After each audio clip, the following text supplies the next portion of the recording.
Okay, we got to method overriding. In this lecture, I'm going to talk about what is method overriding and introduce you to two powerful keywords in C# called virtual and override. Method overriding is simply modifying the implementation of an inherited method. What does it mean?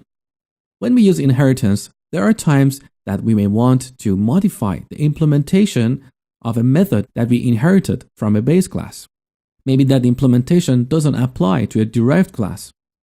That's where we can use method overriding. So we override the implementation of an inherited method. Sometimes developers new to C# get confused between method overriding versus method overloading. Overloading is having a method with the same name but different signatures. Overriding, on the other side, is about changing the implementation of an inherited method. Let's take a look at an example. So throughout this course, you have learned about the shape class. So it's the base class for our imaginary PowerPoint application. A shape class can have properties like width, height, position, and so on. And it can also have some methods. To keep things simple, I've only added the draw method here. Now, when we derive a class like circle or image from the shape, the algorithm we use for drawing a circle or an image is different.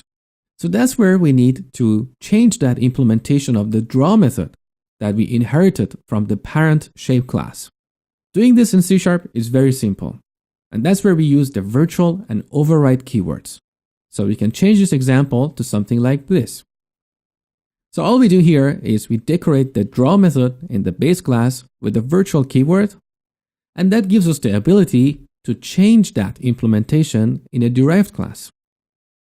And to do that, we use the override keyword in the derived class.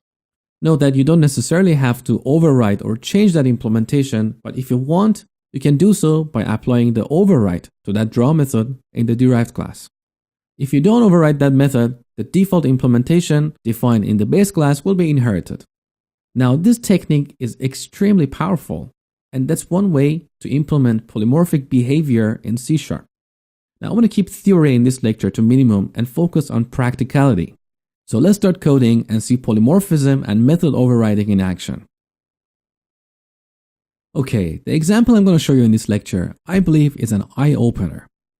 So let's take a look at this piece of code I have written, which is an example of a poorly written piece of code. Then I will show you how to change this code and make it much better. So let's take a look at the classes we have in this project. We have a class called shape, which has a few properties like width, height, a position, which is simply an X and Y, and an enumeration called shape type, which determines the type of that shape. Let's take a look at the shape type enumeration. So shape type is an enumeration, and currently we have support for circles and rectangles. We also have a class called canvas. Here's our canvas class. So this class simply has a method called drawShapes, which receives a list of shapes. Inside this method, we iterate over the list of shapes, and then we do a switch on the type of the shape. So if the shape type is circle, here we have an algorithm that draws a circle. Or if the shape is rectangle, here we're going to have the algorithm for drawing a rectangle. Now this code has a problem. And even though it's a classic example that I'm using for teaching, I've seen the exact same pattern in many real-world applications. So let's see what's the problem with this code. The problem is that next time we decide to add support for a different type of shape, let's say a triangle, we have to go here to shape type enumeration, add a new member here, triangle, and then we have to go modify the canvas class. Here we're going to have another case statement like case shape type dot triangle, and of course here we're going to have some algorithm for drawing a triangle. The problem is every time we define a new shape type, this method is going to be changed, and as a result, the class that contains this method has to be recompiled and redeployed, which means any class in the application that is dependent on this class also needs to be recompiled and redeployed. Same for the shape type. Every time we modify this enumeration and add a new member, any classes that is referencing this, again, is going to be recompiled. So there is a lot of tight coupling here. And there's also another problem. Take a look at the canvas class. Imagine if you're going to have support for 10 different types of shapes. This method is going to get really fat. Well, you may argue that we can refactor some of this logic here into separate methods, but still the parent method here, draw shapes, is going to be fat and complex. Now, the reason we have this problem with this code is because the shape class itself has only properties. It doesn't have any behavior. It doesn't have any methods. Back to the encapsulation principle of object-oriented programming, we want to encapsulate data and behavior or methods in the same unit, that's a class. Applications designed or developed this way, like the one you see here, have data somewhere, whereas behavior is somewhere else. In this example, data is here, but behavior is inside this canvas method. So we need to encapsulate them into one unit. So let's see what's a better way to write an application like this. So the first thing is I'm going to create a new class called circle. Currently, we don't have inheritance here. We just have a shape class that has a type. So let's create a circle. And we derive it from shape. And another class. Rectangle is also a shape. Now I'm going to get rid of this enumeration here because I want the concept of type of shape be determined in a derived class. So circle is a type of shape.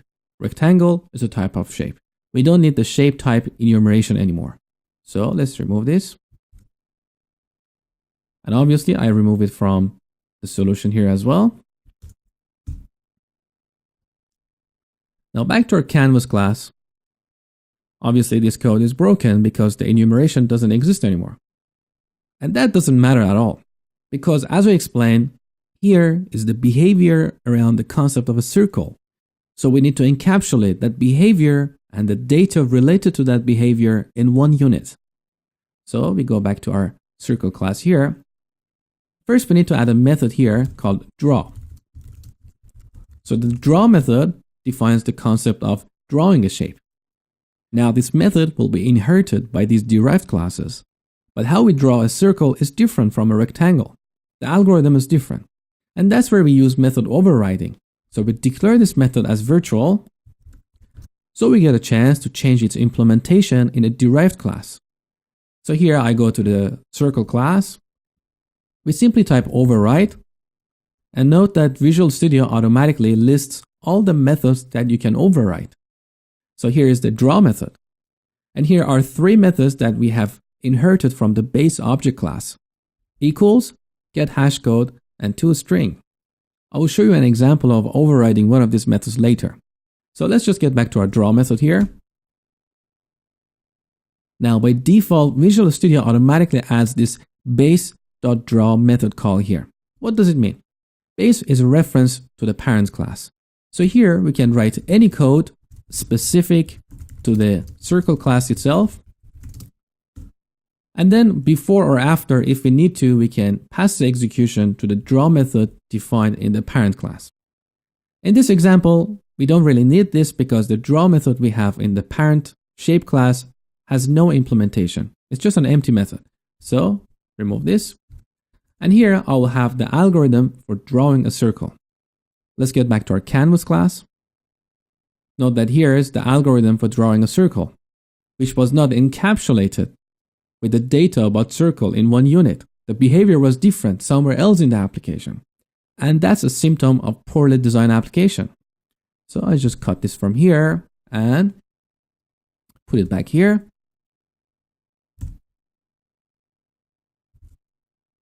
We do a similar technique with the rectangle class. So overwrite, tab, and enter. We don't need this line. Now let's get back to the canvas and grab this line, which is for drawing a rectangle, and paste it here. Now let's go back to the canvas again. So we don't need the circle and rectangle anymore. And let's say currently our application does not have support for triangle. Then I will show you how we can add support for triangle without breaking existing code. without the need to recompile and redeploy many classes. So let's get rid of all this switch block here. Now inside the for each block, what we do is we simply call the draw method of the shape. And here's where the magic happens. Let's take a look here. So the parameter for this method is of type list of shapes. So every element of this list is going to be a shape object or an object whose type derives from the shape class. And that's what you learned earlier. So at runtime, what happens here is we iterate over this list of shapes, but we may have a circle in the first element of this list, or the second element might be a rectangle. So when we call this draw method here, even though we're talking about shapes, at runtime, that shape object might be a circle or a rectangle. So when we call the draw method, the draw in the circle will be called, or the draw in the rectangle will be called. And this is what we call polymorphism. So poly in Greek means many. Morph means form. Polymorphism means many forms. So you see we have the concept of shape and the concept of drawing a shape, but that concept can have different forms depending on the objects we have at runtime. Let's get back to the canvas class again. Look, the implementation here is very simple. Okay, now let's go to the program class. Okay, here in the main method, first we create a list of shapes. Then we create a canvas and we pass the list of shapes to the draw shapes method of the canvas. Previously, I used the type enumeration. And that's why, because I deleted the type enumeration, this code is now broken. Basically, what we need to do here is to store different types of shapes in this list. So I want the first object to be a circle. So let's add a new circle here. And let's not worry about setting the properties. And here, let's put a rectangle.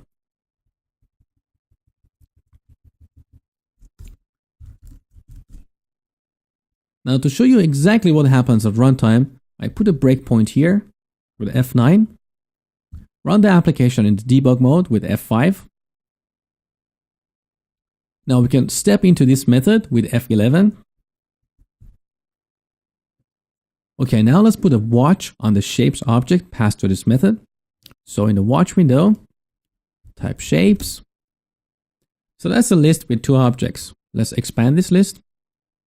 Note that the first object is a circle and the second one is a rectangle. Again, because it's a list of shapes, an element in the list can be a shape object or an object whose type derives from the shape. Okay, let's collapse this. Now we continue execution with F10. One more. Now we are inside the for each block. Let's put a watch on the shape object. So here is the current shape. And as you see, it's a circle.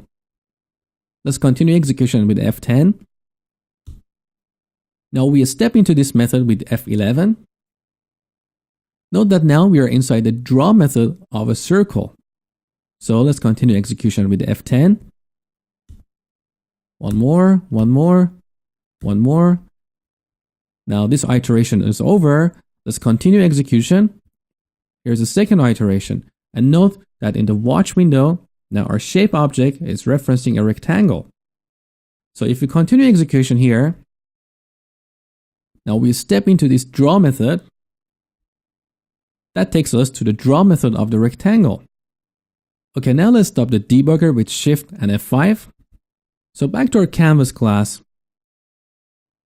Again, I want to re-emphasize this one more time. So even though here we are dealing with a list of shapes, at runtime, the objects we have in the list can be a shape or any object whose type derives from the shape. Now, because we declared the draw method in the shape class as virtual, that gives us the ability to override it in derived classes, which means at runtime, if this shape is a circle, the draw method of the circle will be called. Or if it's a rectangle, the draw method of the rectangle will be called. Now, what's the benefit of this approach? There are a number of benefits. The first one is, if you remember previously, we had various algorithms in this draw shapes method. We had algorithm for drawing a rectangle, we had algorithm for drawing a circle, and imagine as we add support for more shapes, this method is going to get fatter and fatter. We fixed this problem by using encapsulation such that we encapsulate the concept of drawing a circle as well as the attributes or properties about the circle in one unit. So here, if you want to have some extra properties about the circle, we can define them here. All these members in the circle class are highly related. So pieces of the code that are related are in one unit as opposed to all over the place. So this way, the circle class doesn't get bulky because it only knows about the concept of circle. Similarly, the canvas class doesn't get bulky either. The implementation is very simple. Now, tomorrow, if we decide to add support for a different type of shape, let's say triangle, this method is not going to change. Let's see what happens. So we go back here to our shape file, and let's create a new class. Call it triangle and derive it from shape. And now override the draw method. And here we implement the algorithm for drawing a triangle. So console.writeLine, draw a triangle. Now the interesting thing here is we simply added a new class called triangle, but this had absolutely no impact on the shape class because shape class knows nothing about triangle. It also had absolutely no effect on the rectangle. Rectangle is not changed, it's not affected. Same for circle. And same for canvas. Our canvas class only knows about the shapes. Whatever shape they are at runtime, who knows, who cares? The canvas doesn't have to worry about it. So this way, with polymorphism, we can create new shapes by simply creating new classes, and that has absolutely zero impact in our existing classes. And this is a sign of loosely coupled applications. Well, that's pretty much it for this lecture. I hope you enjoyed it, and thank you for watching.